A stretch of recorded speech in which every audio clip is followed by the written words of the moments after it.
नमस्कार मित्रों, कथा मंच में आपका स्वागत है। आज मैं आपके लिए लेकर आया हूँ छत्तीसगढ़ की एक लोकप्रिय लोक गाथा। एक ऐसी लोक गाथा जो छत्तीसगढ़ में ढोला मारू के बाद सबसे ज़्यादा प्रचलित और गाई जाने वाली लोक गाथा है। लोरिक चंदा की यह गाथा लगभग पूरे छत्तीसगढ़ में गाई जाती है। लोरिक चंदा की गाथा को चननी या चंदनी के नाम से भी कहा जाता है और गाया जाता है। लोरिक चंदा की कहानी न सिर्फ छत्तीसगढ़ बल्कि भोजपुर के एरिया में भी अलग अलग संस्करणों में अलग अलग रूपों में गाई जाती है और कही जाती है। बहुत जगह इसे एक लोक नाट्य के रूप में भी प्रस्तुत किया जाता है। लोरिक चंदा की प्रस्तुति नाटक और गीत के रूप में भी बहुत अच्छी लगती है। आज मैं आपको उसकी एक संक्षिप्त कहानी बताने वाला हूँ। मित्रों, लोरिक चंदा के जो संस्करण है उसमें जो छोटी छोटी देश काल और क्षेत्र के हिसाब से जो बदलाव आ गए हैं, मैं उन पर बात नहीं करूँगा।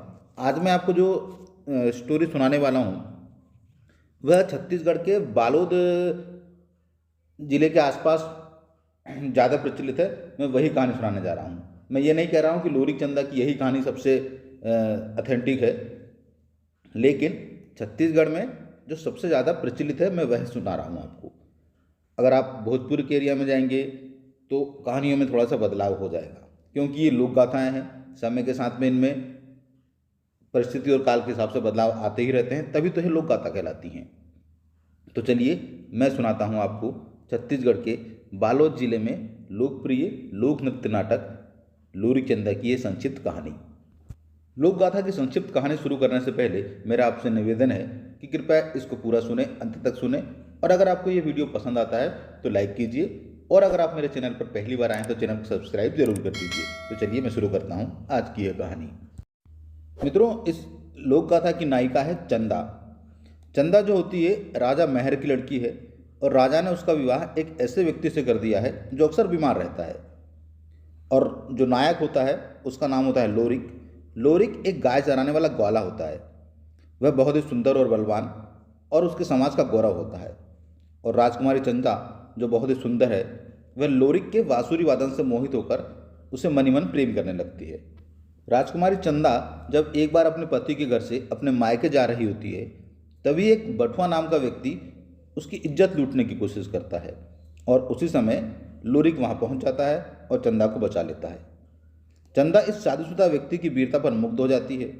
वह मन ही मन तो उसे पहले से ही चाहती थी, और चंदा की सुंदरता को देखकर लोरिक भी अपनी सुध-बुध खो बैठता है। दोनों की मेल मुलाकात परवान चढ़ती है और दोनों में प्रेम पनपने लगता है। अब चंदा और लोरिक एक दूसरे से प्रेम करने लगते हैं और कोई भी मौका एक दूसरे से मिलने का छोड़ते नहीं हैं। लोरिक चोरी चुपके चंदा के महल में उससे मिलने आता है, और यह बात वहाँ काम करने वाली एक मालिन को पता चल जाती है। मालिन यह रात जान लेती है, लेकिन इसके बाद भी लोरिक और चंदा को कुछ फर्क नहीं पड़ता, और मालिन यह बात अपने मन में दबा कर रखती है। एक दिन लोरिक और चंदा दोनों ने फैसला किया कि वे अपना घर परिवार छोड़कर कहीं भाग जाते हैं।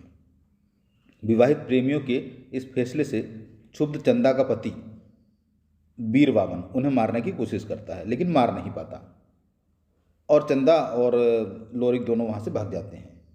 मार्ग में लोरिक को सांप काट लेता है, लेकिन भगवान महादेव और पार्वती की कृपा से वह ठीक हो जाता है। इसी कहानी में आगे चलकर लोरिक करिंगा के राजा से भी युद्ध करता है और उससे जीत हासिल करता है। अब चंदा के सुखपूर्वक जीवन के दौरान एक रोज लोरिक को यह खबर मिलती है कि उसकी पहली पत्नी मंजरी भीख मांगने की कगार पर आ खड़ी हुई है, और उसके सारे जानवर भी कहीं चले गए हैं, उसके पास गाय भी नहीं बची हुई है। अब लोरिक का अपनी पुरानी पत्नी के प्रति प्रेम जागता है, और वह उसको बचाने के लिए और गाय की खोज करने के लिए चंदा के साथ वापस अपने गांव वापस आ जाता है। अब जब वहाँ वह वापस आता है तो चंदा और उसकी पुरानी पत्नी के बीच में अनबन होने लगती है। दोनों की एक दूसरे से नहीं पटती है। इस दौरान उनके बीच में मारपीट भी होती है। लोरिक अपनी दोनों पत्नियों के बीच में होने वाली लड़ाइयों से त्रस्त हो जाता है। वह परेशान हो जाता है। वह नहीं चाहता कि चंदा को इस घर में रहकर परेशानियों का सामना करना पड़े, और वो एक बार फिर निर्णय लेते हैं कि इस घर को फिर से दोबारा छोड़ दिया जाए, और चंदा और लोरिक एक बार फिर अपना घर छोड़कर वहाँ से चले जाते हैं। इस दौरान चंदा का पति वीर बावन भी उन दोनों को मारने की कोशिश करता है, उनके पीछे अपने सैनिक भेजता है, लेकिन लोरिक की वीरता और कुशलता की वजह से वह उनका कुछ नहीं बिगाड़ पाता। और इस लोक गाथा का सुखद अंत ये होता है कि लोरिक और चंदा सारी दुनिया से लड़ भिड़ कर अपने प्रेम में मस्त होकर अपना सुखपूर्वक जीवन व्यतीत करते हैं। मित्रों, ये थी लोरिक चंदा की कहानी। उम्मीद है आपको पसंद आई होगी। अगर पसंद आई तो कृपया इस वीडियो को लाइक कीजिए और अगर आप मेरे चैनल पर पहली बार आए हैं तो चैनल को सब्सक्राइब करना बिल्कुल न भूलें। कहानी सुनने के लिए, अंत तक जुड़े रहने के लिए धन्यवाद।